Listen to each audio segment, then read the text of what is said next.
Y por supuesto, como te decía hace unos segundos, que cuando nosotros tenemos cuidado de esto y no nos domina, porque otra cosa sería que estuvieras todo el día, ¿verdad? Y con Carmen se me perdió la cadenita todo el día y todo el tiempo escuchando música, y a qué hora pasas tiempo con tu familia, a qué hora trabajas, a qué hora buscas a Dios.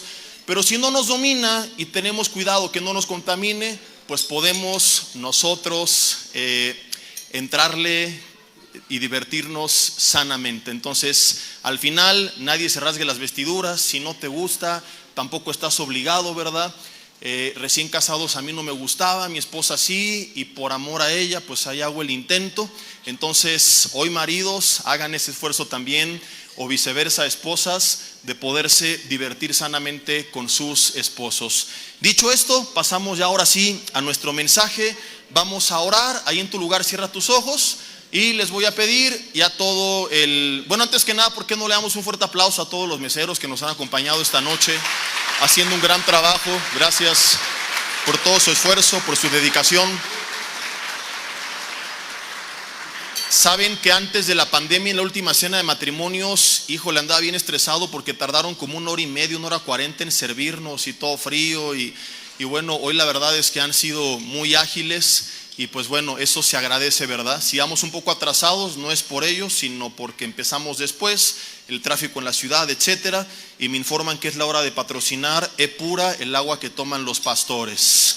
Vamos a orar. Señor, te damos gracias en esta noche porque estamos con bien, porque tú nos das vida, porque nos permites tener el tiempo, Señor, el espacio, los recursos, las ganas también de pasar este tiempo juntos en pareja. Señor, es un momento en el que de forma simbólica celebramos el amor y la amistad este día que muchas personas celebran una vez al año y después olvidan que existe, Señor. Y para nosotros es solamente el pretexto, un pretexto para poder reavivar ese fuego y confirmar, como tu palabra dice, que las muchas aguas no podrán apagar el amor. Gracias porque nos hemos divertido, gracias porque ahora hemos cenado y porque ahora nos alimentaremos espiritualmente de tu palabra. Yo no sé si tú vienes por voluntad propia, quizás sobornado, te invitaron a la cena y dijiste a la gorra ni quien le corra, ¿verdad? A lo mejor tu esposa te sobornó, te dijo si no vienes no hay noche contenta, te tocan 3 semanas de ayuno y oración, pero como quiera ya estás aquí. Así que si estás por buena voluntad, dile Dios, habla mi vida. Y si vienes ahí medio a la mala, dile Dios, si tú estás ahí, si eres real y tienes algo que decirme, ya estoy en este lugar. Lo peor que puede pasar es que no pase nada. Pero ¿qué tal que tienes algo que hablar a mi corazón? Y si así fuese, yo no me lo quiero perder. Así que dile Dios, abre mi corazón, mis oídos espirituales, quita toda sordera, toda ceguera, toda dureza. Padre, anula todo tipo de opresión, toda distracción en el ambiente espiritual, emocional, físico. Que nada se interponga entre tu palabra y nosotros, que seas únicamente tú, Espíritu Santo de Dios, hablando con autoridad a nuestras vidas, rompiendo todo lo que tengas que romper, sanando todo lo que tengas que sanar. Que no salgamos igual que como entramos esta noche, Señor. Te lo pedimos en el nombre de Jesús y te damos gracias. Amén. Y bueno, les decía y vuelvo a repetir, los que están terminando de cenar pueden voltear su silla para acá, no se van a enojar de que les den la espalda, se pueden poner cómodos para que no los distraiga nada ni nadie. Y los que ya están listos, vayan dejando también ahí en casa, los que nos siguen, un separador en sus Biblias en la base de este mensaje que será Génesis capítulo 3. Va a ser un mensaje donde aprenderemos 2 verdades bien interesantes. Dedicaremos más tiempo a la primera que a la segunda, pero no quiere decir que una sea más o menos importante que la otra. Si alguien tiene niños adentro todavía, les recordamos que es una cena para matrimonios, no para niños, no para jóvenes. Ahí atrás, ya les dijimos, están pasándoles viernes 13 y ahí pueden llevar a sus pequeños.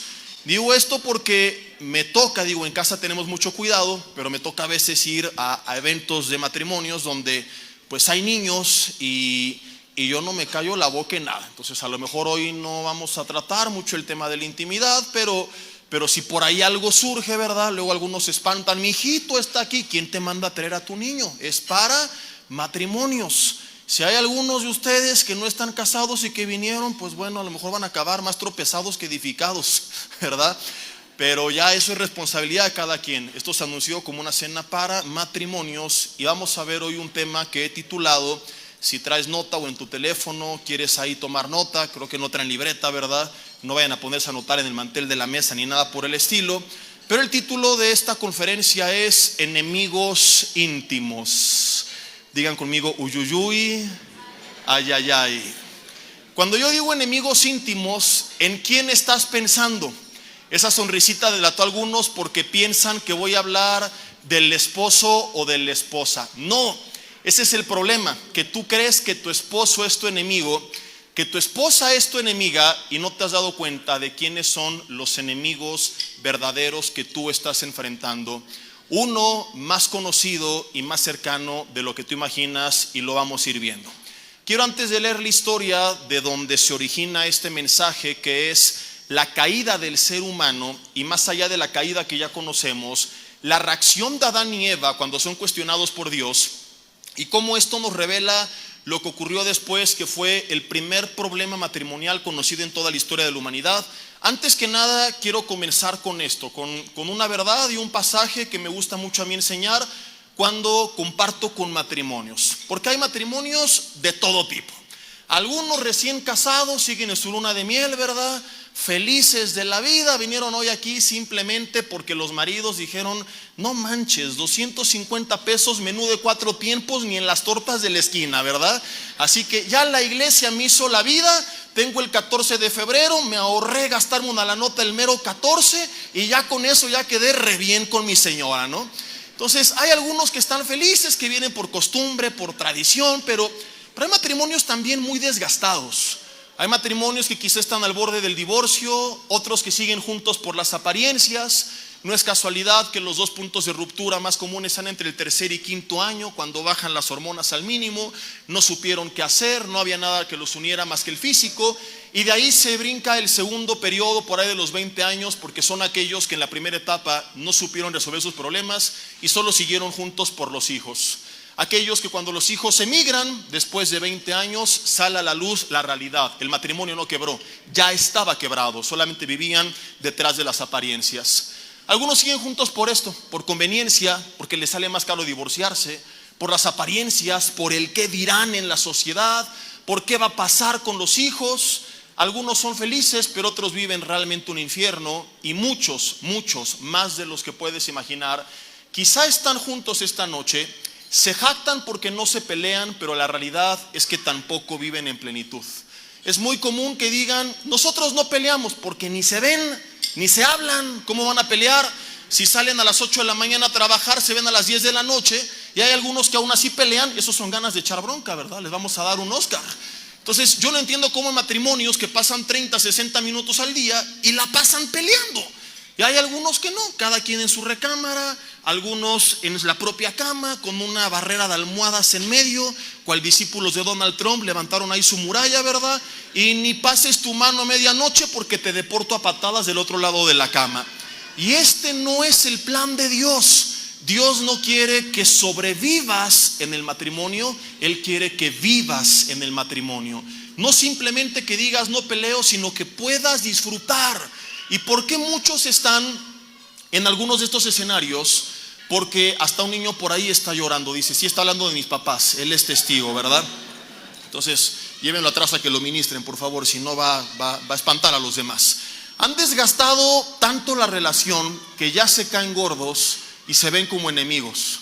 Hay un área para niños ahí atrás para que no distraigan a los demás matrimonios, les encargamos mucho, ¿verdad? Porque si de por sí todavía siguen sirviendo a las mesas y eso distrae, vamos a procurar por respeto que si algún pequeñito de repente pues está llorando, pueda pasar al área de atrás en lo que se calma. Entonces te decía, están así porque han desgastado la relación después de tantos años, ya se caen gordos, se ven como enemigos y como bien dice el dicho, todo lo que digas será usado en tu contra. Si actúas mal porque actúas mal, si actuó bien el varón, la mujer en vez de decir ya está cambiando, ¿qué dice? Seguramente algo quiere. O sea, no hay forma en que le puedas agradar. Yo he tenido matrimonios en consejería que te das cuenta que ya se caen gordos.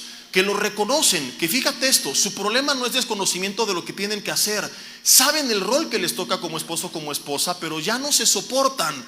Maridos que me han dicho: Jessy, sí, yo sé que esto que estoy haciendo no está bien, pero es que tú no sabes quién es mi esposa. Ella se discipuló con Jezabel, tiene un póster ahí en su cabecera, es una vieja bruja. ¿Cómo voy a cumplir yo con mi rol de marido con una mujer así? Voy con la hermana: a ver, señora, dice su esposo que usted es una vieja bruja, ¿es verdad? Sí, pastor, soy una vieja bruja, pero es que no lo conoce a él. Si él fuera distinto, yo sería distinta, pero él tiene en la frente el 667. Le digo: hermana, es 666. No, él se pasa de bestia conmigo, pastor. Entonces, hay muchos matrimonios que, ya sea porque vienen a la iglesia o porque tienen cierto sentido común, algo de valores, de ética, de moral, conocen bastante de lo que está bien, de lo que está mal, pero de todas formas siguen sin cumplirlo porque ya está demasiado desgastada la relación. Un ejemplo crudo que nos va a confirmar esta verdad: te invito a tu casa, o si en tu teléfono las tienes, chécate las fotos de cuando estaban recién casados. Fíjense cómo se miraban en aquella sesión de fotos. Se desvivían, ojos de borrego, sonreían. Ahora se voltean a ver y se dicen: ¿qué me ves? ¿Verdad? ¿O no es así? ¿Y por qué sucede esto? Porque nos casamos con la falsa idea de que todo iba a ser color de rosa, de que seríamos como los cuentos de Walt Disney, felices para siempre hasta que la muerte los separe, que no habría problemas, diferencias, discusiones, que tu esposa sería la mejor mujer del mundo, que tu marido iba a ser un hombre conforme a la palabra de Dios, que iba a tener la cara de David, el cuerpo de Sansón, la cartera de Salomón. ¿Cuántas dicen reciben el nombre de Jesús? Y de repente, al pasar los años y empezar a tener conflictos, escúchame esto con atención, nos empezamos a desilusionar y decepcionar simplemente por desconocimiento de una verdad. Primera de Corintios es el pasaje con el que a mí me gusta siempre iniciar en todos los seminarios, en todas las cenas que tenemos, porque creo que tendríamos todos que tenerlo bien presente, ya que es un pasaje que casi no se usa cuando se comparte de matrimonios, y esto nos va a introducir a nuestro tema principal. 1 Corintios 7:28 dice: si te casas no pecas, y si la doncella se casa no peca, pero los tales, está hablando de los casados, dice la Biblia, tendrán aflicción de la carne. Di conmigo, dice la Biblia que si me caso voy a sufrir. ¿Lo habías leído? No suena muy alentador, por eso que casi no se usa, pero es indispensable que lo entendamos, y te voy a contar por qué. Antes, voltea con tu marido, échale unos ojos de Apocalipsis y dile: por eso te hago sufrir. Dile: porque estoy cumpliendo en ti la palabra de Dios. Repito, dice la Biblia, inspirada por el Espíritu Santo, que los que se casan van a tener aflicción en la carne. Tienes que entender que si te divorcias, si te casas, si te divorcias y te casas y nunca entiendes esto, nada va a cambiar. Parte del matrimonio es transitar por periodos hermosos, pero a veces por momentos de aflicción. Jesús nunca prometió que si nos volvemos a Él no habría problemas, porque inclusive Él mismo en Mateo capítulo 7 enseñó que la casa edificada sobre la roca que lo representa a Él fue golpeada, zarandeada por los mismos vientos, lluvias y ríos que golpearon a la casa que estaba sobre la arena. De donde tenemos que entender que la diferencia no es que al estar en Cristo no es que no habrá problemas, sino que el Señor nos va a ayudar a resolver esos problemas. Pablo escribe esta verdad no para que no nos casemos, sino para que sepamos cuando nos casemos que es parte del proceso aprender a resolver nuestras diferencias. Lo explico con un ejemplo. Tú compras un auto y el manual de antemano te dice que cada cierto tiempo lo tienes que llevar al taller. ¿Quién en su sano juicio, al requerir el auto, el servicio de los 20,000 kilómetros, diría: este coche no sirve para nada, lo voy a aventar al barranco, lo voy a cambiar por uno nuevo que no me pida servicio? Nadie, porque desde que lo compraste entendiste que habría muchos privilegios, pero que venía de la mano con ciertas responsabilidades y gastos que no te iban a gustar. ¿Quieres no pagar el servicio? Muy sencillo, no compres auto. ¿Quieres disfrutar del auto? Te amuelas y pagas lo que tengas que pagar. Es lo mismo con el matrimonio, es precioso, va a haber tiempos increíbles, pero cada cierto tiempo tu esposo va a empezar a desbalancearse un poco. De repente tu esposa va a empezar a echar humo, ¿verdad? se les va a ponchar la llanta, o en algunos casos se les inflan de más las llantas, algunos. Y la solución no es decir me equivoqué y voy a cambiar el matrimonio por otro que no me haga esto, sino llevar juntos su matrimonio al taller del maestro para que con el consejo de su palabra nos vuelva a dejar como nuevos. La buena noticia es, la garantía de Dios no es de 3 o 5 o 6 años, la garantía de Dios es para toda la vida. Su palabra dice, las muchas aguas nunca, jamás podrán apagar el verdadero amor. De eso se trata el matrimonio cristiano. No de estar siempre de acuerdo, sino de tener inclusive la capacidad de ponernos de acuerdo aun cuando no estamos de acuerdo. ¿A qué voy con todo esto? Y esto nos lleva ahora sí a nuestro mensaje.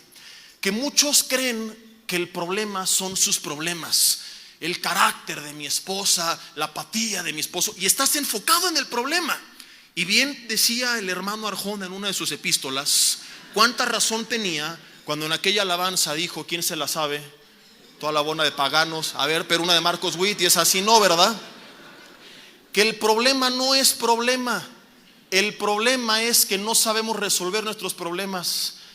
Que llegamos al punto que decimos, esta es la gota, bien filósofo nos ponemos, que derramó el vaso. Y yo siempre pregunto, ¿y por qué dejaste que el vaso se llenara? ¿Por qué no ir vaciando cada gota para que fuera una gota más? Porque como te decía en la introducción, ya están muchos tan fastidiados que hicieron de sus problemas el pretexto para iniciar una guerra personal. Y en vez de pelear aliados contra los problemas, están luchando entre ustedes porque perdieron de vista quién es el enemigo íntimo que está en casa con el que verdaderamente tenemos que pelear. Génesis capítulo 3 es una historia fascinante porque nos cuenta lo que sucedió previo a la primera discusión matrimonial conocida en la historia de la humanidad. Pregunta, ¿qué pasó con este matrimonio que hasta este momento vivió una vida perfecta? Toma en cuenta, imagina cómo era Adán con una esposa que no conocía el pecado. Imagínate cómo era Eva con un marido perfecto. Imagínate al esposo ideal, ese era Adán. Iban al centro comercial, por ejemplo, y si Adán era lleno del Espíritu, y una de las 9 características del fruto del Espíritu es la paciencia, Adán le tenía paciencia. No estaba presionando a qué hora nos vamos, Eva, ya es tarde, va a empezar el fútbol. Adán esperaba a que su esposa viera las palmeras que quisiera ver porque no había otra cosa que comprar, ¿verdad? Y no estaba ahí hostigando y fastidiando. Por su parte, Adán también era feliz porque si iban a cenar a casa de algunos amigos, no tenía que esperar las 3 horas a que se arreglara. Eva, mi amor, allá voy. Eva, no la hagas de tos, no tienes más que una hoja de palmera y una hoja de higuera. Elige una de estas dos y vámonos, ¿verdad? Pero me van a ver, ¿quién te va a ver si no existe nadie en la creación? Solo somos tú y yo, y eres la más bella de todos. La hipopótama está muy gorda, la jirafa muy alta, la tigresa está muy operada de la cara. No, esta es otra tigresa, me estoy confundiendo. Así que vámonos, y no tenían que lidiar con estas cosas. Eran felices. Ya hablando en serio, eran llenos del Señor. No les faltaba nada. No había enfermedad, no había crisis, no había sufrimiento, no existía el Cruz Azul. Todo era perfecto en ese entonces. Y de la noche a la mañana toman una decisión catastrófica que trae caos y maldición, no solo a su propia casa, sino a toda la humanidad, a todo el planeta Tierra, que dicho sea de paso, era su casa entera. Y el mundo pasa de ser un lugar feliz y el huerto de ser un lugar donde el Espíritu Santo se paseaba libremente, a convertirse en el lugar que es testigo del primer homicidio entre 2 personas en esta tierra. Y estas personas eran sus hijos Caín y Abel. Imagínate que de vivir una plenitud total, meses después, Adán y Eva están viendo que por una mala decisión, Caín, su hijo, mata por envidia a Adán, su otro hijo. ¿Quién cometió a Abel? Perdón, dije Adán. Gracias por corregirme. Algunos se quedaron callados, herejes que no leen la Biblia, ¿verdad? Caín mata a Abel, hijos de la pareja hasta ese entonces más feliz del mundo. Versículos 1 al 13, ya los conocemos, pero vamos a leerlos. Génesis capítulo 3. Y vamos a poner atención, no en la caída, sino en lo que responden después de la caída. Dice que la serpiente era astuta más que todos los animales del campo que Jehová Dios había hecho, la cual dijo a la mujer: con que Dios ha dicho, no comáis de todo árbol del huerto. Y la mujer respondió a la serpiente: del fruto de los árboles del huerto podemos comer, pero del fruto del árbol, bien que sabía, que está en medio del huerto, dijo Dios: no comeréis de él ni le tocaréis para que no muráis. La serpiente le dijo: no es cierto, no vas a morir, sino que Dios sabe que el día que comas del árbol, tus ojos van a ser abiertos y vas a ser como él, sabiendo el bien y el mal. Dios es egoísta y por eso no quiere que lo pruebes. Cuando la mujer vio que el árbol era bueno para comer y que era agradable a los ojos, codiciable para alcanzar la sabiduría, tomó de su fruto y comió, y dio también a su marido. Y Adán, bien obediente, igual que los hombres al día de hoy, dice la Biblia, porque en teoría Eva tenía que hacerle caso a Adán, y terminó Adán haciéndole caso a Eva. ¿Cuántos dicen: en eso sí me parezco a Adán y a Eva? El cual comió así como ella. Entonces, versículo 7, fueron abiertos los ojos de ambos y conocieron que estaban desnudos. Entonces, dice la Biblia, se cosieron hojas de higuera y se hicieron delantales, y oyeron la voz de Jehová que se paseaba en el huerto al aire del día, y el hombre y su mujer se escondieron de la presencia de Jehová entre los árboles del huerto. Entonces, versículo 9, Dios llama al hombre y le dijo: ¿dónde estás tú? Y él respondió: oí tu voz en el huerto y tuve miedo porque estaba desnudo y me escondí. Dios le pregunta: Adán, ¿quién te enseñó que estabas desnudo? ¿Acaso has comido del árbol que yo te mandé que no comieses? Y chécate la respuesta de Adán. La pregunta es: ¿comiste del árbol que te mandé que no comieras? ¿Y qué hizo Adán? Sí comió, por lo tanto, ¿qué tenía que responder? Sí. Pero en vez de eso, versículo 12, el hombre, dice la Biblia textualmente, respondió: la mujer que me diste por compañera me dio del árbol del huerto y yo comí. O sea que la responsabilidad era de Adán, pero le echó la culpa a Eva. Va Dios con Eva, versículo 13, y le dijo: ¿qué es lo que has hecho? ¿Y qué dijo la mujer? Como no puede culpar al marido, muy fácil: el diablo. Esa nunca falla, ¿verdad? La serpiente me engañó y comí. Vamos a detenernos tantito. ¿Por qué dije yo, si no se narra después qué es lo que sucedió, que aquí se originó la primer discusión matrimonial en toda la historia de la humanidad? Es muy sencillo. Hace rato, entre broma y broma, describíamos que era una pareja perfecta, y esto no es broma. Adán era más que cualquier Romeo que tú pudiste haber visto en alguna película de Hollywood. Era el hombre de Dios por excelencia. Eva estaba perdidamente enamorada de él. Imagínate en los zapatos de Eva, muchacha enamorada de un hombre perfecto que jamás te ha fallado y que de repente peca juntamente contigo. ¿Y qué crees que haya sentido Eva cuando escucha que Dios le pregunta: Adán, ¿comiste del árbol del huerto? Y Adán, en vez de decir sí, pequé, voltea al cielo y dice: la mujer que me diste, o sea, ahora es tu culpa, Dios, no mía, ¿verdad? Pero una noche antes bien que no decía lo mismo, ¿verdad? Pero ahora sí, la mujer que me diste me dio del árbol y comí, del fruto del árbol y comí. O sea que Adán estaba queriendo responsabilizar a Eva. Se quiso lavar las manos: Señor, lo que vas a hacer con ella, yo soy inocente. Si vas a quitarle la vida a alguien, que sea ella es la culpable. Imagínate la siguiente plática aquella noche entre Adán y Eva en el huerto del Edén, con una Eva herida, lastimada, porque su esposo no fue capaz de asumir su responsabilidad. Eva, esta noche va a haber avivamiento. ¿Qué le dijiste hace rato a Dios, Adancito?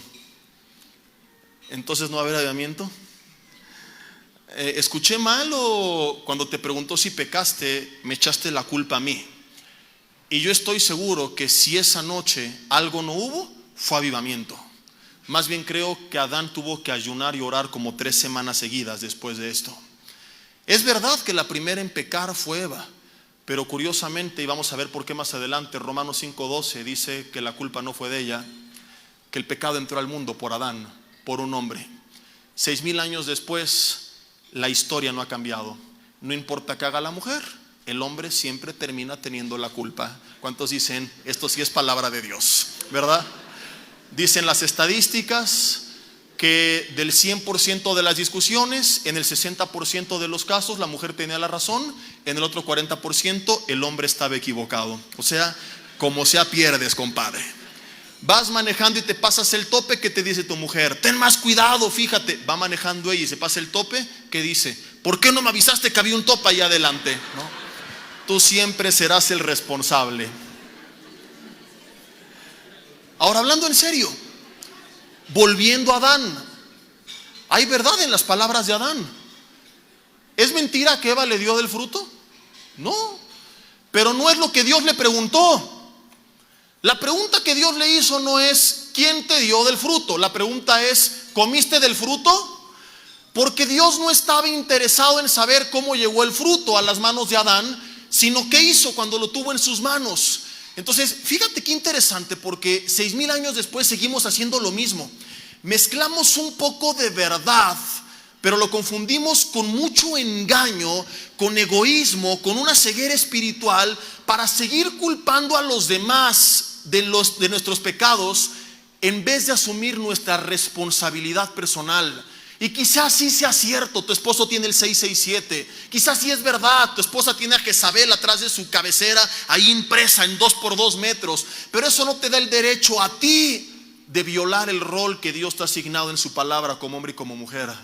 El hecho que tu esposo o tu esposa haya pecado, que se haya comido del fruto, no te da a ti la autoridad, ni la justificación, ni el pretexto para evadir, pon atención, tu responsabilidad personal. Y este es el problema con Adán. Es verdad que su esposa le dio el fruto, pero no esto lo eximía de asumir su responsabilidad. Él tuvo que haber volteado al cielo y decir: sí, Señor, me comí el fruto, pequé, yo soy responsable, te pido perdón y me arrepiento. Pero no lo hizo.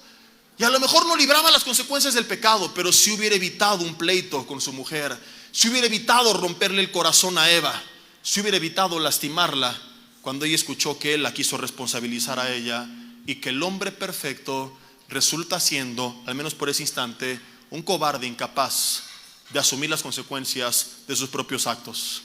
Porque además te cuento, ¿por qué la Biblia dice que el pecado entró al mundo por Adán? Esto ya es hablando en serio. Porque la orden de no comer del fruto del árbol prohibido le fue dada no a Eva, sino a Adán, en Génesis capítulo 2, versículo 17. ¿Y sabes cuándo comienza Dios a planear la creación de Eva? Hasta el versículo 18 en adelante. Cuando Dios da la orden, Eva no existía. El que escuchó la orden fue Adán, y Adán tenía la responsabilidad de transmitírsela a Eva, y no lo hizo bien.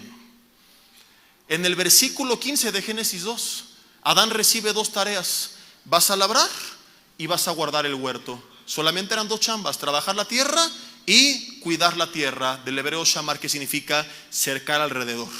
¿Y a qué voy con todo esto? Que mientras Adán quiso salvar su pellejo culpando a su mujer, la pregunta verdadera que él tuvo que responder no era quién le dio el fruto, sino dónde estaba él cuando cayó su mujer.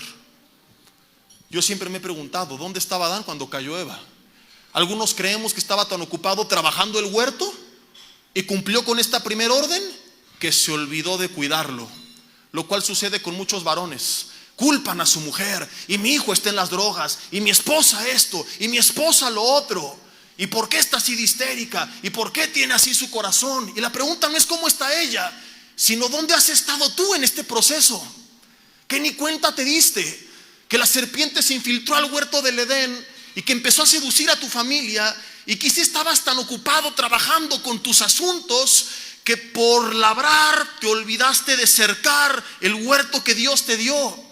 Y como lo veíamos con los varones el miércoles, hacer una cosa no nos justifica para dejar de hacer la otra. Y probablemente esto fue lo que pasó con Adán. Algunos dicen no, lo más seguro es que Adán estaba con Eva cuando cayó, lo cual empeoraría las cosas. Y estaba con ella, ¿por qué no la estorbó? ¿Por qué no hizo nada por detener su locura? ¿Por qué permitió que continuara con esta plática con la serpiente? ¿Por qué, como la autoridad que era dentro del huerto del Edén, permitió que siguiera Eva adelante? Adán es responsable porque él come el fruto por voluntad propia, porque él no cercó bien el huerto y porque él no estuvo al pendiente de lo que estaba pasando en esta plática que se desarrollaba entre la serpiente y su mujer. Ahora, claro, porque hay hombres que ya están agachando así, las mujeres están allá, ¿verdad? Mi marido es el culpable. Eva no es víctima, yo no voy para allá, estoy yendo por partes, como dijo Jack el Destripador, pero nos va a tocar a todos. Eva también pecó. Eva también se comió del fruto, se lo llevó a su marido, dijo: ya cayó, que también caiga él, ¿verdad? Y cuando Dios la entrevista a ella y le pregunta: ¿qué hiciste? Igual que Adán, en vez de decir pequé, dijo: la serpiente me engañó. O sea, el punto aquí es que ni Adán ni Eva tuvieron la humildad y la sinceridad de reconocer su pecado personal. Y cuando Dios los confronta, en vez de decir: Señor, sí pecamos, restáuranos, ayúdanos, perdónanos, levántanos, y ver cómo Él traía restauración, Adán culpó a su mujer, la mujer culpó al diablo. 6,000 años después, las cosas no han cambiado. Matrimonios que pecamos somos todos. La diferencia no es quién peca y quién no, sino qué hacemos cuando pecamos, cuando nos equivocamos, cuando cometemos errores. Mientras que algunos se humillan y se quebrantan delante de Dios y buscan su ayuda, reconociendo su necesidad, reconociendo que han fallado, hay otros que están tan cegados, que son tan orgullosos, que hay tanta soberbia, que prefieren, escúchame, romper la relación y dejarse de hablar y decir: es culpa de ella, es toda la responsabilidad de él, antes que reconocer que hay algo personal que tienen que cambiar. Y viven la vida poniendo pretextos. No, pues sí, pastor, no hay intimidad porque no tengo tiempo, los niños, estoy muy cansada, no tengo mucho trabajo, por eso no paso tiempo con mi familia. Sí, pastor, sé que tengo que darle tiempo a mi esposa, pero es que la chamba. Y puedes pasar toda la vida poniendo pretextos para justificar cuántas veces has quebrantado tu rol y cuántas veces no has hecho lo que tienes que hacer. O ser humilde como no lo fue Adán, como no lo fue Eva, y voltear al cielo y decir: Señor, pequé, contaminé el huerto, pero ayúdame. Y no es algo excepcional de Adán y Eva, es la historia del ser humano. Te podría contar historias de prácticamente todos los hombres de Dios que en algún punto hicieron algo similar. Es más fácil señalar a otros que reconocer nuestra responsabilidad personal, que reconocer que hemos fallado, que hay áreas en las que podemos mejorar. En alguna ocasión, por ejemplo, Jesús llega con un paralítico en Juan capítulo 5 en el estanque de Betesda. El hombre no podía entrar a ese estanque donde cada vez que un ángel descendía y movía el agua, el primero en entrar era sanado. Como él estaba paralítico, pues siempre alguien le ganaba. Jesús se presenta delante de él, y me fascina esta historia porque le hace una pregunta, igual que Dios a Adán y Eva, o muy similar: ¿quieres ser sano? ¿Qué tiene que responder? Sí. Esta noche a lo mejor vienes con matrimonios quebrados, al borde del divorcio, meses sin hablarse.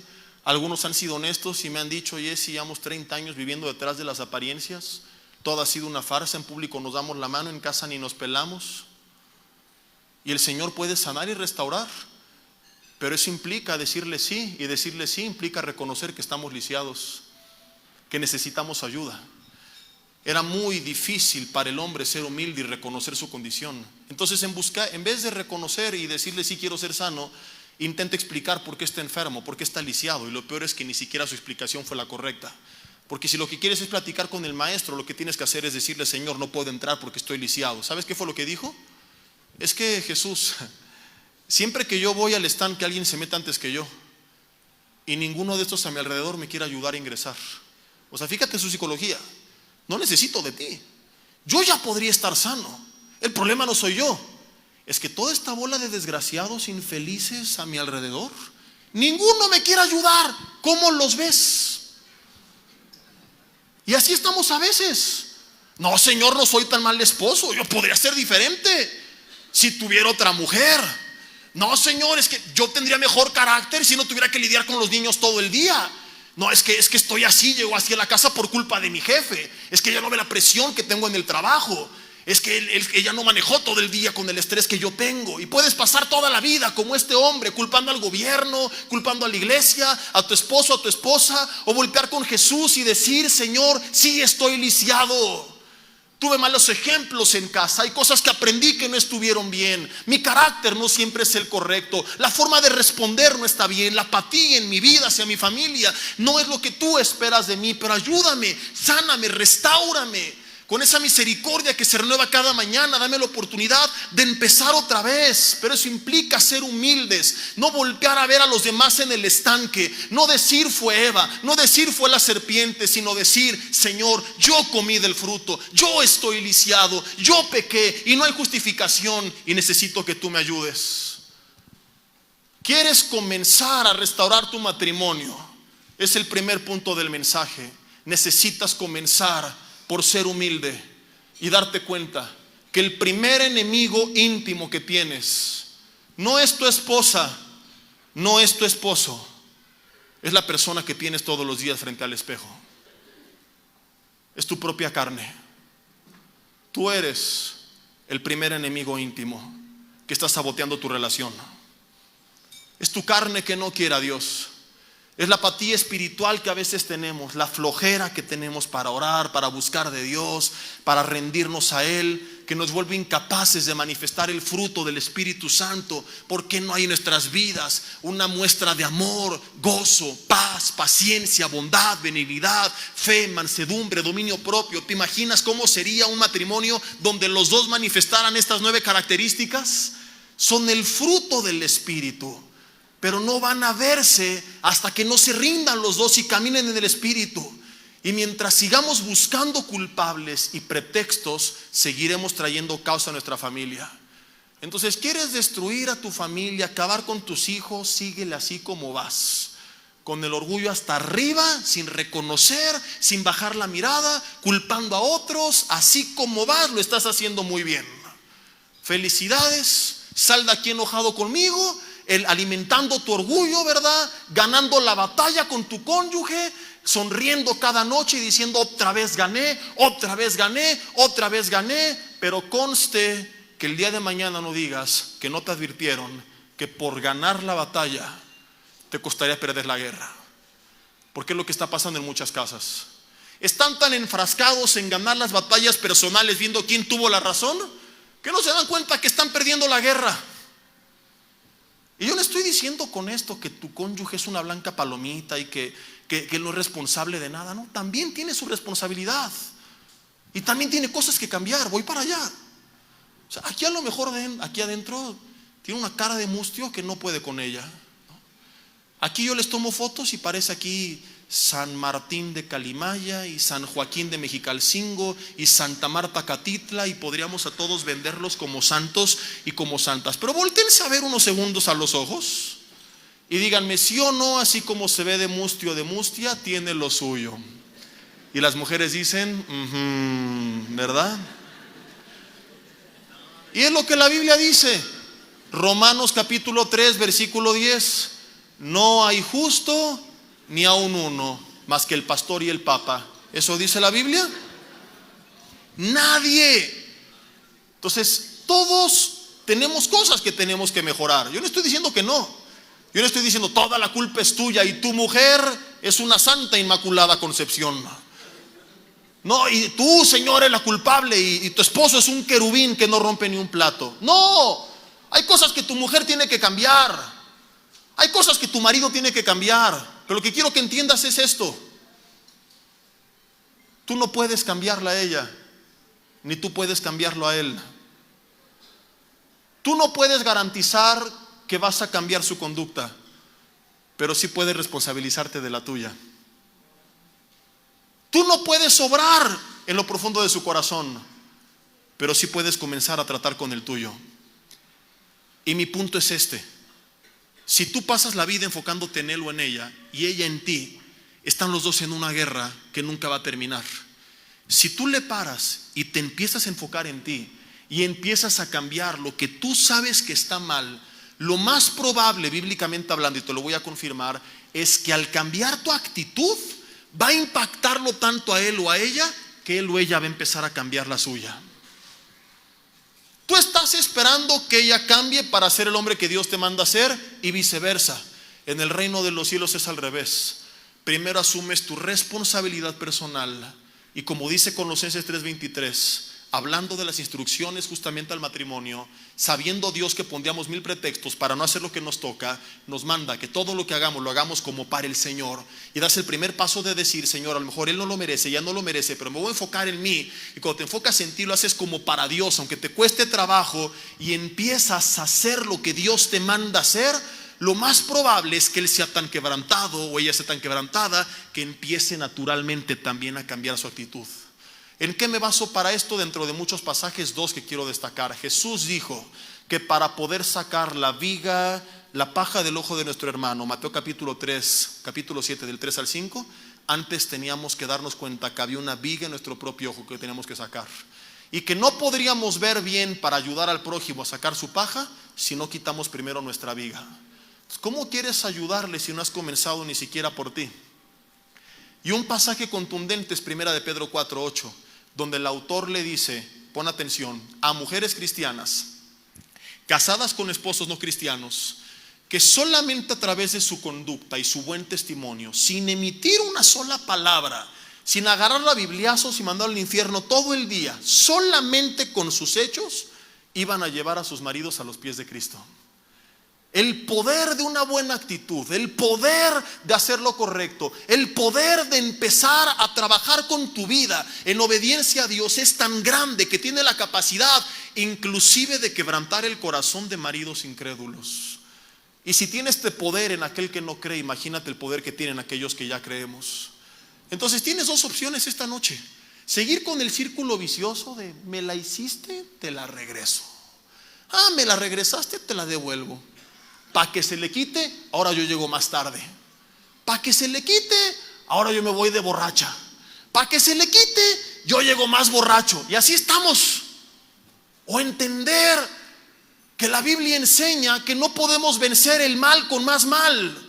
Y dice Romanos 12:2, no seas vencido de lo malo, sino vence con el bien el mal. Porque hay una ecuación muy obvia: tinieblas más tinieblas es igual a tinieblas. ¿Quieres que tu hogar cambie? Alguien tiene que encender la luz. Si en este lugar apagamos la luz, tendría sentido que yo dijera, estando en medio de oscuridad: hey, ¿qué pasó? Llévense las tinieblas. No, porque la oscuridad no existe, es solamente la ausencia de la luz. Entonces, si tú sigues en casa, me la hiciste, te la regreso, me la pagaste, te la devuelvo, seguirán en tinieblas. Felicidades, como te dije hace rato, ganaron 1000 batallas, perdieron juntos la guerra, fracasaron. ¿Qué es lo que tienen que hacer? Uno de los dos tiene que decir, vamos a prender la luz. Y si son los dos, mejor. Parar el círculo vicioso. No es me la hiciste, te la regreso. No voy a pagar mal por mal. Yo voy a hacer lo que tengo que hacer, lo merezca o no la otra persona. Y comenzar con hechos desde lo más irrelevante hasta lo relevante, pero hacer lo que Dios te manda hacer. Entonces, en vez de que, por ejemplo, amanezcas el lunes y estás de malas y digas, la voy a dejar en visto y no le voy a hablar para que se le quite, mándale sorpresivamente un mensaje: mi amor, te amo, te extraño. Pastor, pero tiene 20 años que no le digo eso, me va a costar trabajo. Bueno, mándale un corazoncito. Va a verse muy cursi. Bueno, una cara feliz al menos. ¿Cómo una cara feliz? Ya un dedo haciéndole así, aunque sea. Pero empieza por algo. Tu mujer, llega tu marido desde hace algunos años a la casa, el refrigerador vacío, tú envuelta ahí entre las sábanas, con los pelos parados, blanca de la cara, sufre cada noche porque si te ve dormida no sabe si estás viva o estás muerta, ¿verdad? Porque así no era recién se casaron. El problema es te dije hace rato, se fueron desgastando y ahora le das lo que crees que se merece o no le das lo que crees que no se merece. ¿Por qué no empiezas a cambiar las cosas? Y en vez de indignarte y decir, como él comió del fruto, yo también voy a comer del mío, y como él pecó, yo también voy a pecar, y es su culpa y es mi culpa, ¿por qué no le paras y dices, ¿sabes qué? No voy a seguir el juego y lo voy a sorprender para bien y le voy a dar lo que no se merece el infeliz, digo, mi marido, ¿verdad? Y lo esperas con una cena romántica a la luz de las velas. Apagas las luces de la casa, que cuando él llegue prenda la luz. ¿Qué pasó? No la apagué. No, mi amor, si la apagaste, si hay luz. Te hice una cena romántica con tu comida favorita. Los niños amordazados en el closet, se los llevó el rapto, lo que sea, aquí no están.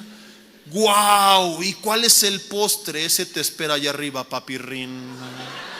¿Cuántos esposos dicen amén? Esta sí es palabra de Dios, la recibo en el nombre de Jesús. ¿Por qué no una noche tu marido, en vez de llegar, vieja, caer de tragar, que tengo hambre, le marcas 30 minutos antes, mi amor, arréglate que te voy a llevar a cenar? ¿A dónde? A donde tú quieras. ¿Qué celebramos? Nada. Entonces, te amo y hoy te quiero consentir. Punto.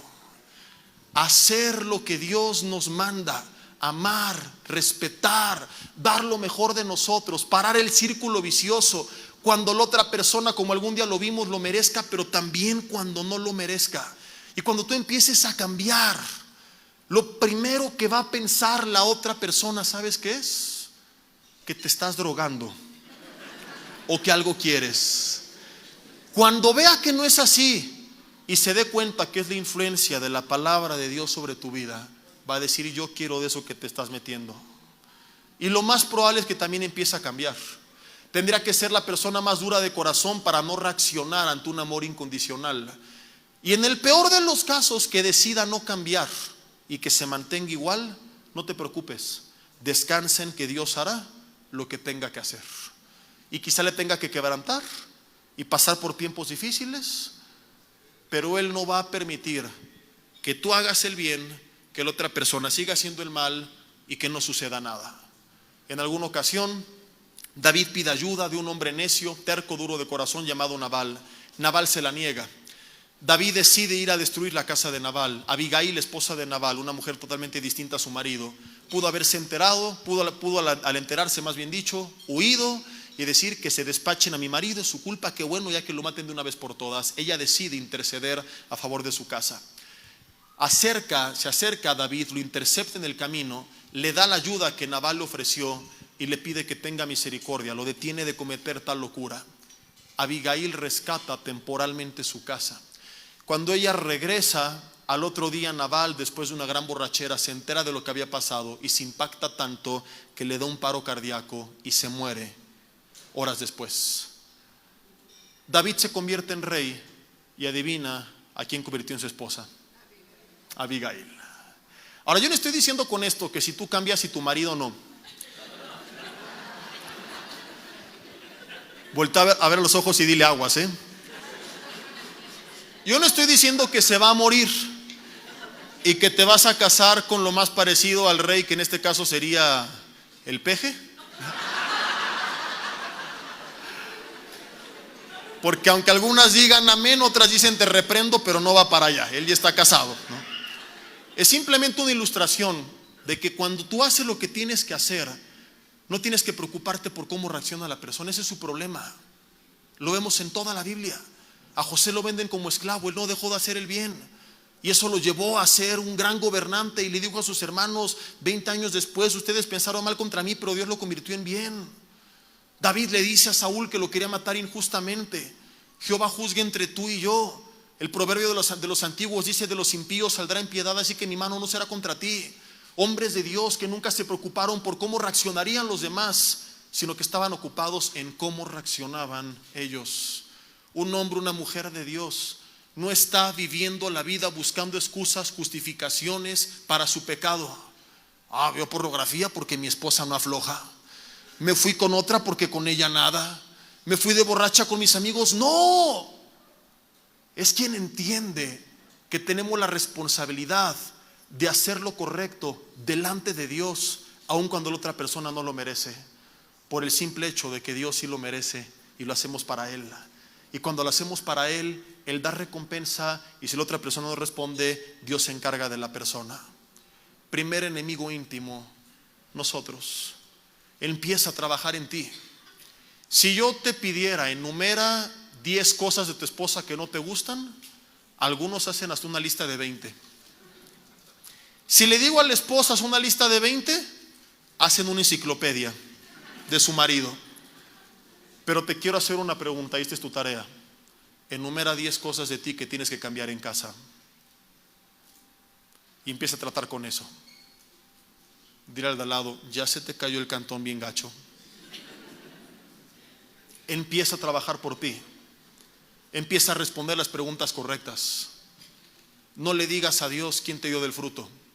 No le digas qué estaba haciendo Eva. Respóndele qué fue lo que hiciste tú y pídele que te ayude. Cuando tú comiences a trabajar en ti, habrás dado un gran paso en tu matrimonio. Cuando tú hayas cambiado, habrás cambiado muchas cosas en tu matrimonio. Segundo enemigo íntimo, y no por ello menos importante, lo encontramos años después. Aunque Eva lo nombró bien en el huerto del Edén, solamente que se equivocó en creer que él era culpable, porque tampoco asumió su responsabilidad. Sin embargo, era cierto que la serpiente era el enemigo que se había infiltrado. Efesios capítulo 6, versículo 9. Si traen sus Biblias, búsquenlo, y si no, desde aquí yo se los leo y tendrán que confiar en mi palabra. Efesios 6 está escrito justamente después de haber citado algunas órdenes a la familia en el capítulo 5 y en el capítulo 6 también.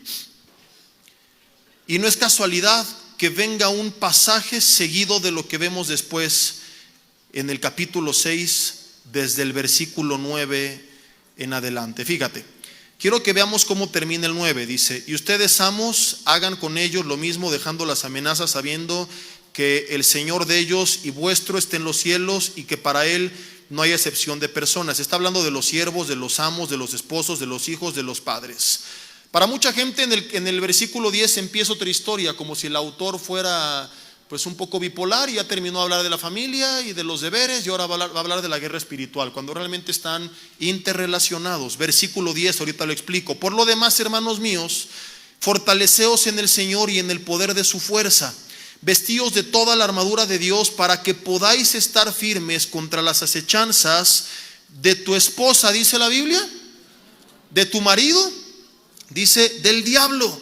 Porque no tenemos lucha contra sangre y carne, sino contra mujeres y hombres, dice la palabra. No, contra principados, potestades, gobernadores de las tinieblas de este siglo, huestes espirituales de maldad en todas las regiones celestes.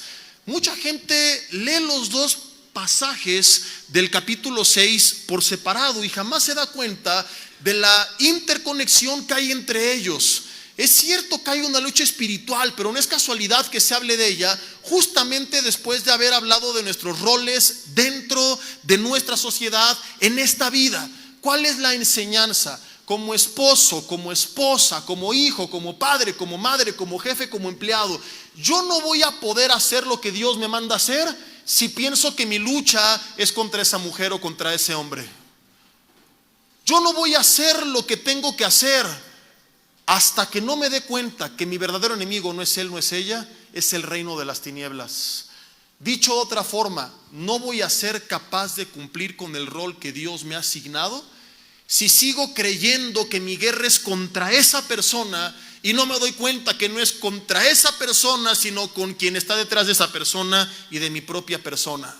¿Cuál es el resultado? Que muchos, en vez de estar unidos peleando contra el verdadero enemigo, de darse cuenta como matrimonio que están siendo sitiados por Satanás y sus huestes, están peleando entre ellos y se aliaron paradójicamente al verdadero enemigo. Ejemplo para explicar esto: ¿por qué los ejércitos llevan uniforme o una insignia? ¿Por qué los equipos de los diferentes deportes llevan un uniforme? Para no confundirse con el rival. Porque por más buenos que sean, si no saben quién está de su lado, la técnica no va a servir de nada. Pregunto a los varones: ¿nunca te pasó que te aventaste un partido de llanero donde estaban todos de 1000 colores? No había forma de distinguir quién estaba contigo y le diste el balón al contrario y te metió un gol. Esto le pasa muy seguido a los de las Chivas, para que se den ahí una idea.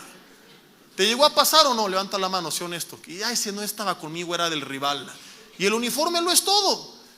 Y dices, no es falta de técnica, no es desconocimiento de las reglas, es, digamos, una falta de discernimiento deportivo que les impidió ver quién era su aliado y quién era su rival. Y así pasa en muchos matrimonios, y lo vamos a ver con ejemplos más bíblicos.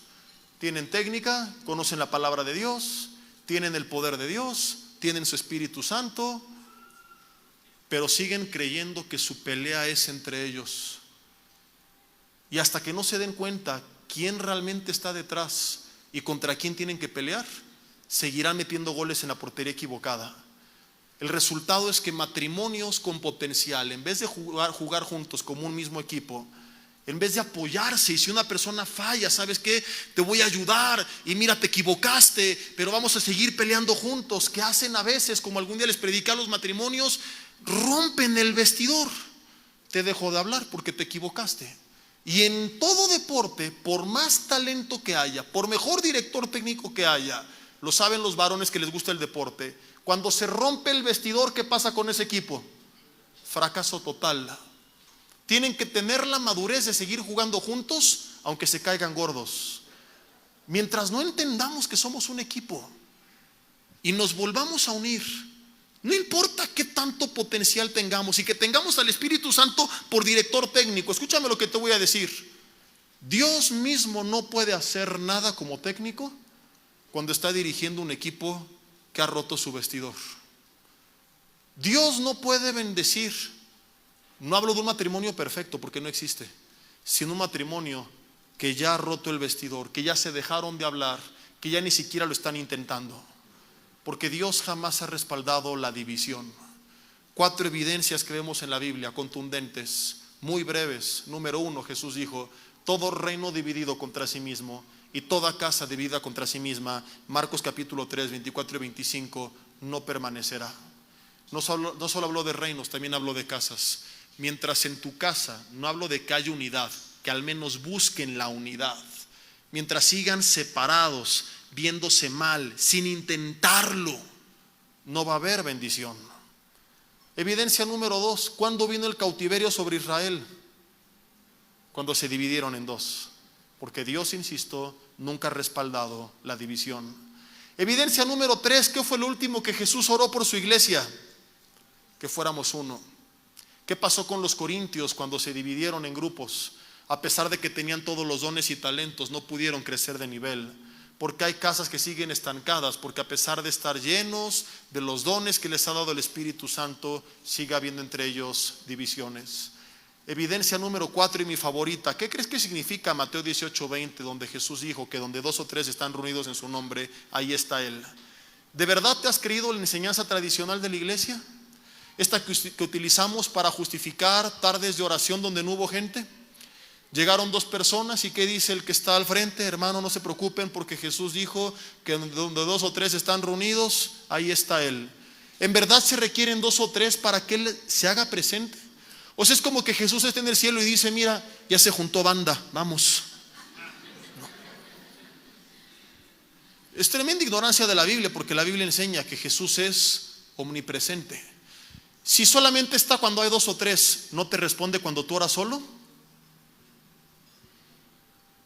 Él responde cuando hay alguien. Él está cuando tú estás solo, Él está cuando hay 2, Él está cuando hay 3.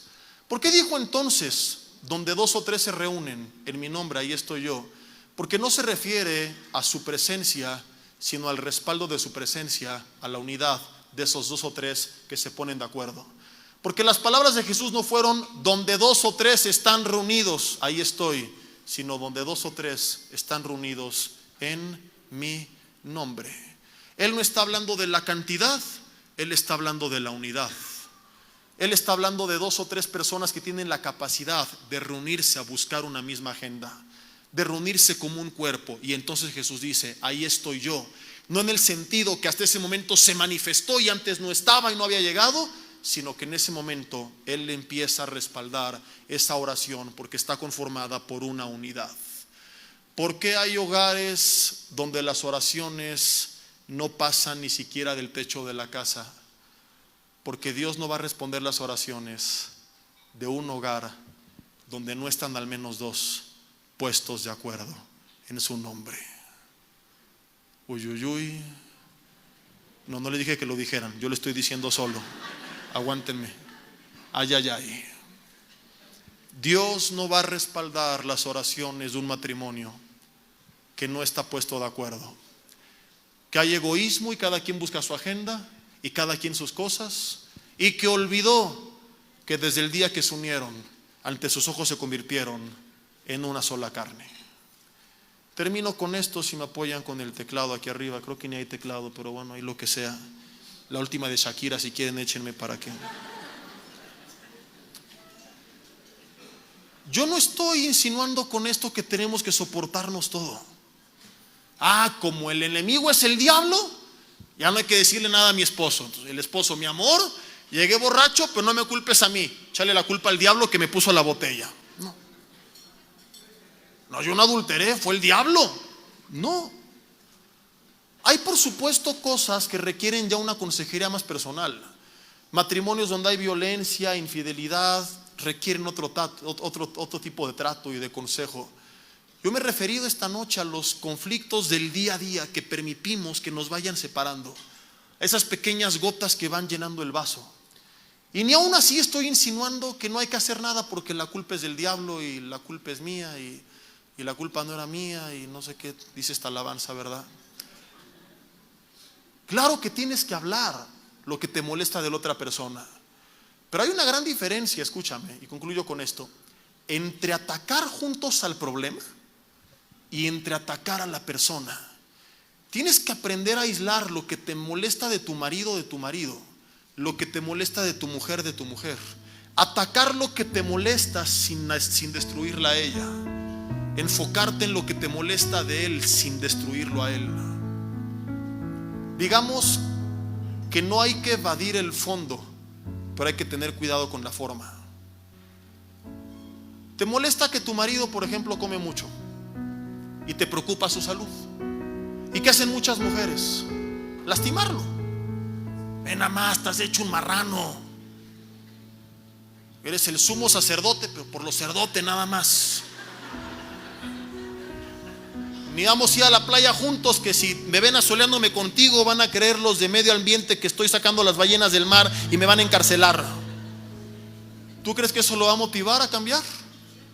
Ahora, ¿qué tienes que hacer? ¿Quedarte callada porque es el diablo que le da la comida? No, díselo, pero sin destruirlo a él. Enfócate en el problema, que no es él, sino sus malos hábitos. Mi amor, quiero decirte algo, así como estás me fascinas, papirrín. Uy, y quiero que me dures muchos años, así que me preocupa tu salud. Te quiero mucho tiempo conmigo, o me vas a dejar solita con alguien más. Y quiero que juntos disfrutemos de la vida con energía. Hay que cuidar, involúcrate. No seas como Adán o como Eva. Fue ella, fue él. Hay que cuidar nuestra salud.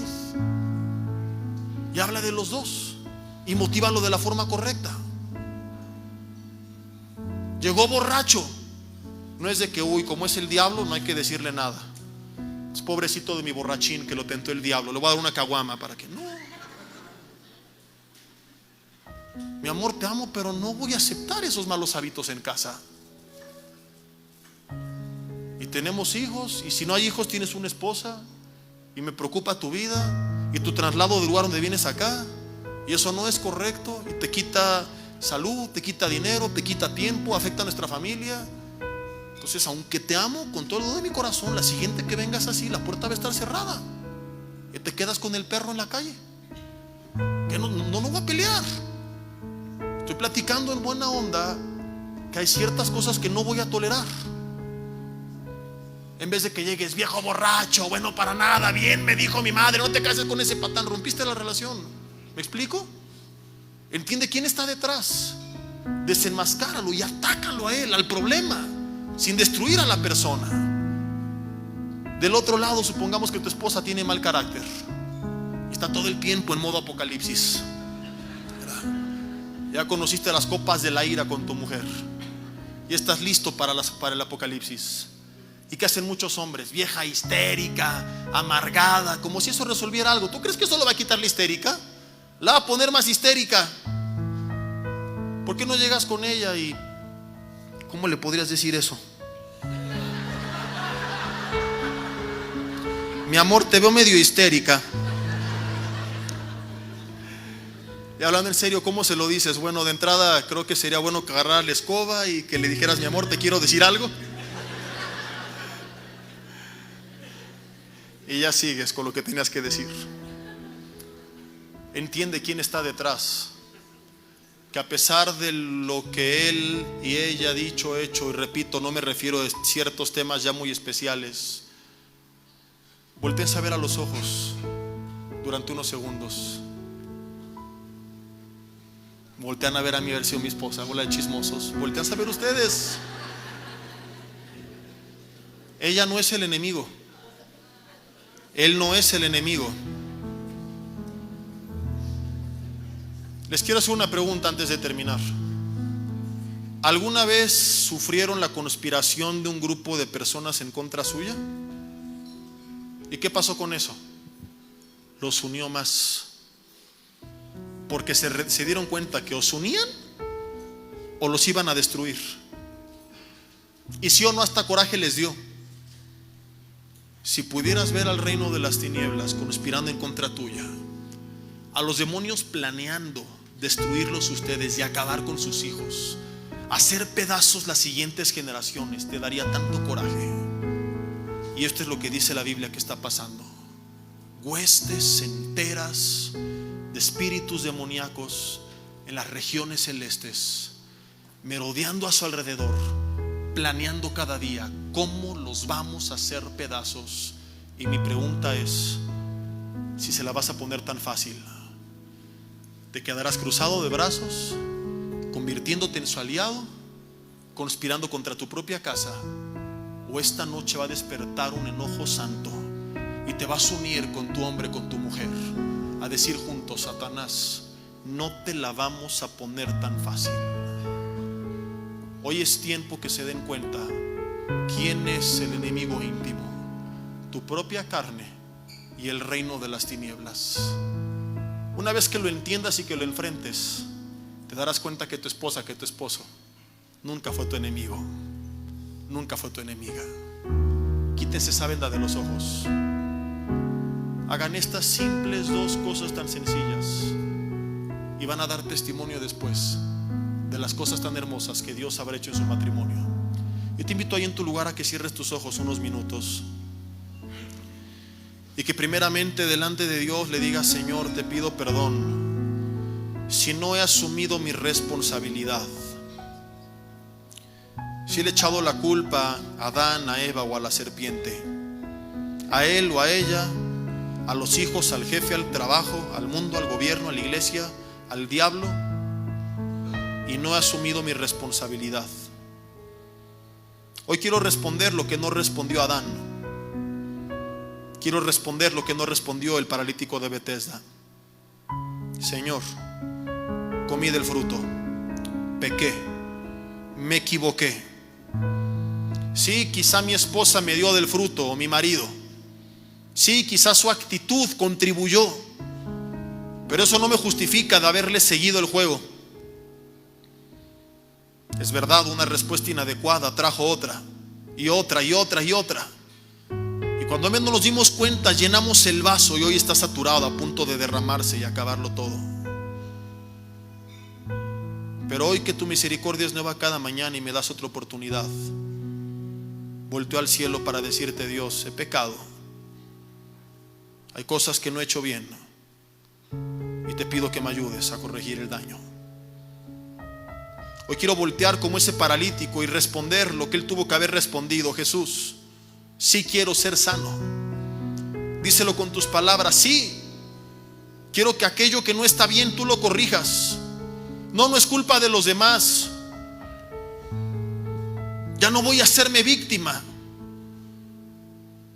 Ya no voy a culpar a mis padres, a ese abuso que tuve en mi infancia, a ese abandono, a esa iglesia.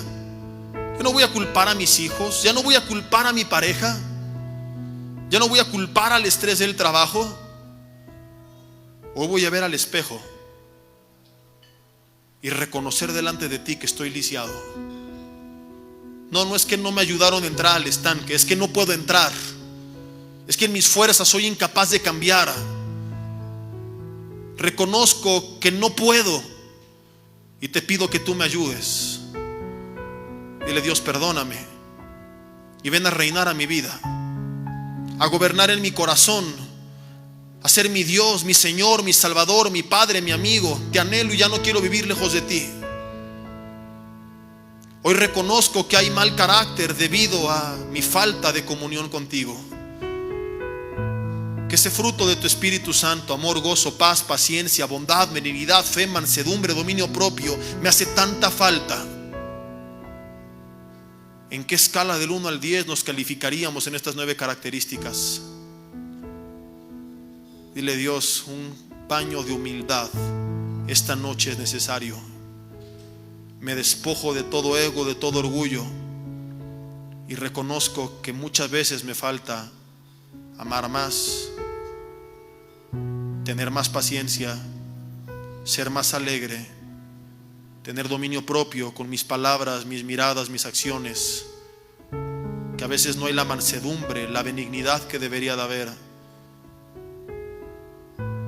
que a veces hay egoísmo,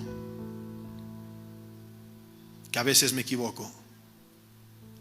Y no voy a buscar más pretextos, no voy a buscar más culpables ni justificaciones. Dile: Señor, como un paso de fe, en obediencia a tu palabra, hoy decido asumir mi responsabilidad.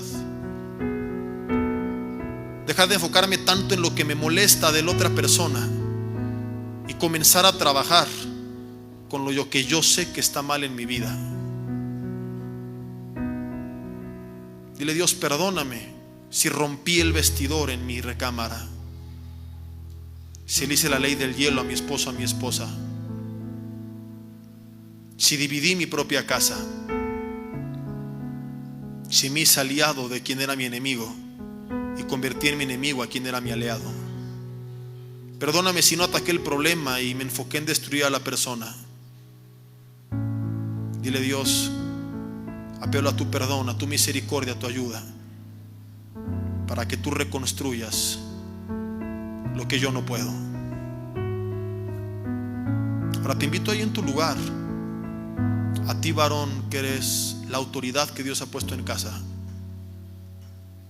a que acerques tu voz a los oídos de tu mujer. No te pido ni que la tomes de la mano, ni que la abraces, ni que la veas a los ojos. Sé que para algunos es muy difícil.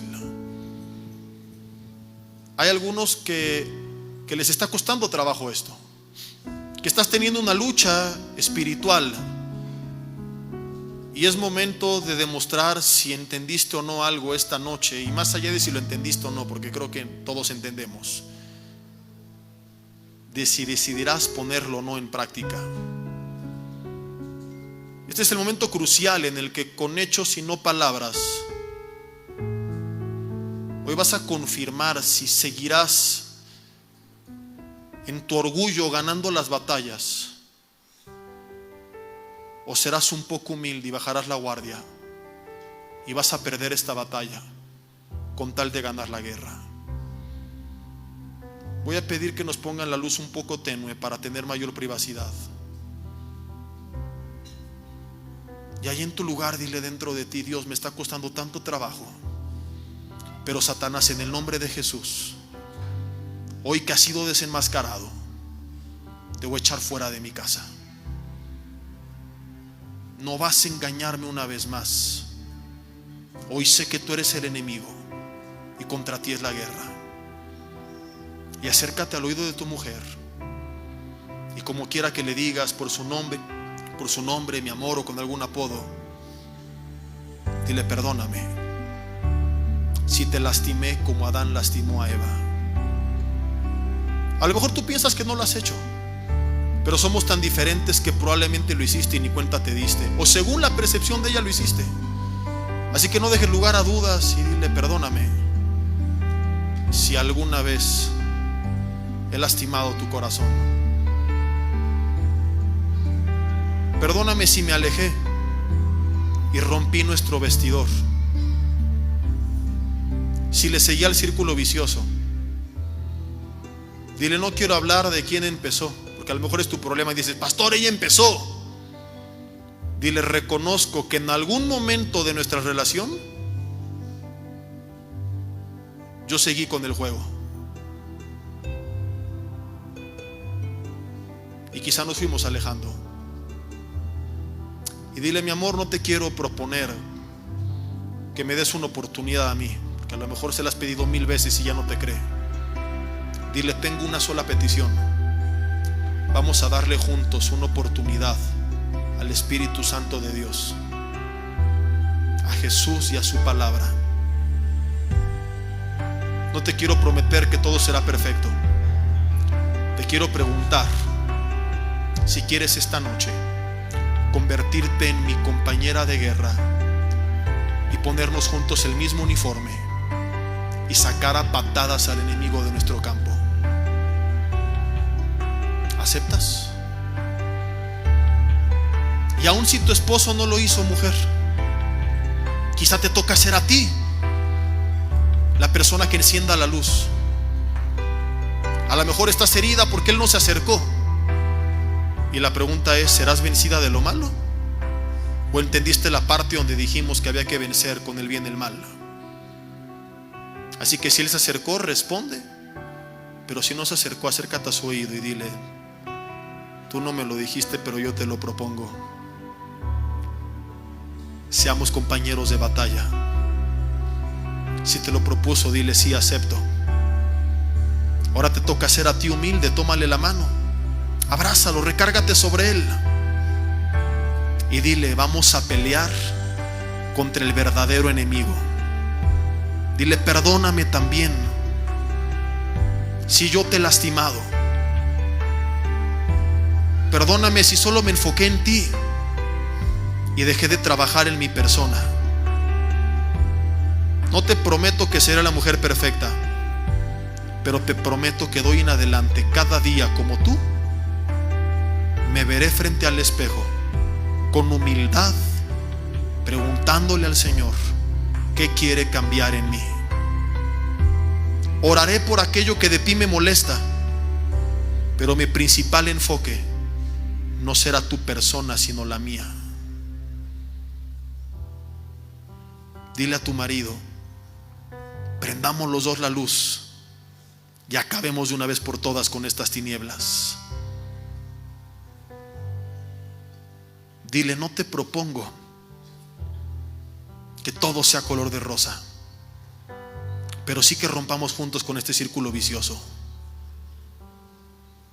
y que nos unamos como aliados. Hablemos, tengamos pláticas serias, pero nunca más destruyéndonos mutuamente. Aislemos el problema de nuestra persona y ataquemos lo que nos molesta sin destruirnos entre nosotros.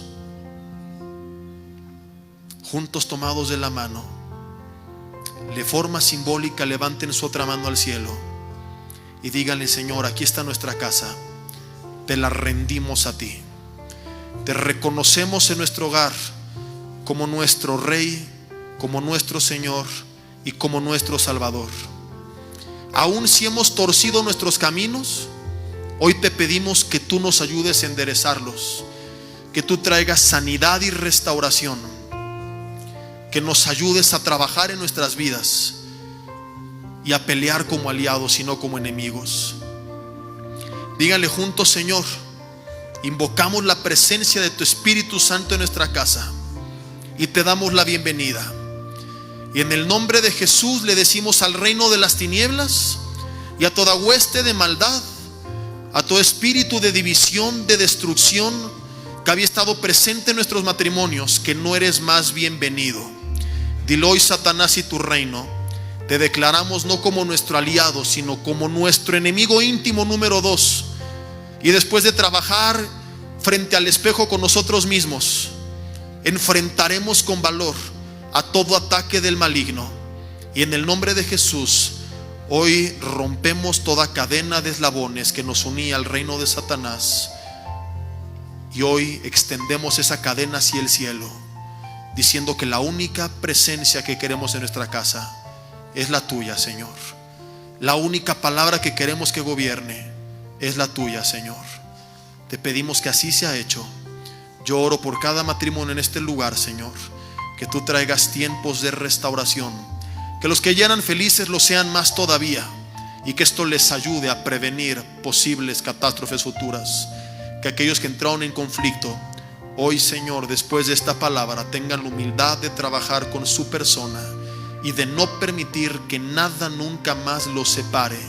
Que tengan la capacidad de hablar lo que les molesta sin destruirse mutuamente. Que tengan la capacidad de seguir con el mismo uniforme, trabajando juntos, aun cuando a veces hay diferencias, Señor. Que las aprendan a resolver sin necesidad de romper el vestidor. Que así sea hecho, Señor, y que tú les bendigas en el nombre de Jesús. Amén y amén. Que Dios los bendiga, querida familia. Y antes de pasar a lo que sigue, solamente queremos recordarles que todos los viernes en este lugar tenemos una reunión de matrimonios. lo mejor que tú puedes hacer es invertir tiempo en tu matrimonio. Tenemos a las 7:30 la alabanza, jóvenes y matrimonios aquí juntos, y a las 8 de la noche se quedan los jóvenes aquí y los matrimonios nos vamos allá atrás con mensajes prácticos que estamos compartiendo los pastores y hermanos dentro del liderazgo de la congregación todos los viernes. Así que vénganse para acá, y si hay problemas no digan ¿y para qué vamos? Si mira cómo estamos. Es cuando más que nunca necesitamos buscar del Señor. Los esperamos también los domingos. Tenemos 3 reuniones, entrada libre, con mensajes también siempre prácticos para la familia y para la vida. 8:40 de la mañana, 11 de la mañana y 1:20 de la tarde. Y aprovecho de una vez para invitarles al próximo evento que tenemos ya a la vuelta de la esquina. Último fin de semana de este mes, creo que cae 25 y 26 o 27 a 28. Es el último viernes y el último sábado. Un congreso que se va a llamar Evidencias Científicas de la Existencia de Dios. Va a estar buenísimo para que nos preparemos para defender nuestra fe, para que traigamos también invitados, gente que tiene dudas. Estará Vitelio Toledo de Cuernavaca, César González de Ciudad de México, un servidor, con otro tipo de conferencias en nuestras redes. Pueden ustedes buscar los horarios. Es viernes a partir de las 7, sábado a partir de las 11 de la mañana hasta las 2 de la tarde y luego de 4 a 9. Es entrada libre. Serán 8 conferencias, 2 foros de preguntas y respuestas. Va a estar interesantísimo. Tráete a tus hijos que tienen dudas para que luego no anden en la casa diciendo que vienen del chango, y a lo mejor volteas a ver a su padre y dices quizá tiene razón, ¿verdad? Tráelo aquí para que resuelva sus dudas. Y bueno, son las 11 de la noche y llegó el momento de decir se acabó la fiesta. Y ustedes dicen